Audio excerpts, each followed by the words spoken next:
ordre.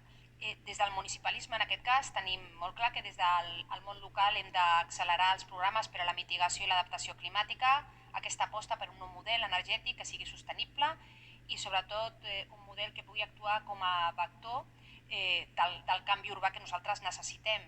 Qualsevol acció segurament és petita, totes són necessàries i hem de sumar i de manera com més ràpida millor.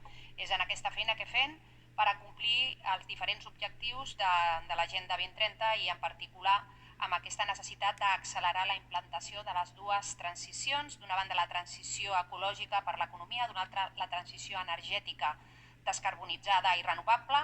Hem d'intentar recuperar la inacció dels últims anys en el nostre país i si no la inacció, que pot ser és molt categòric, el ritme lent que hem portat a terme.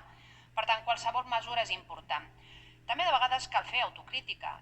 Quan implantes mesures cal implantar-les de la manera més rigorosa possible, això és veritat, i cal fer aquest exercici de veure com podem aconseguir els objectius. De vegades implantar determinades mesures o accions no sempre ens porta allà on volem i si convé fer alguna autocrítica o si convé fins i tot prendre decisions o impulsar mesures i accions que siguin addicionals que ens permetin no només aconseguir els objectius que volem, sinó que a més la ciutadania entengui perfectament com d'important és que caminem, com deia, cap a aquesta transició verda que faci un planeta i un món més sostenible, és evident.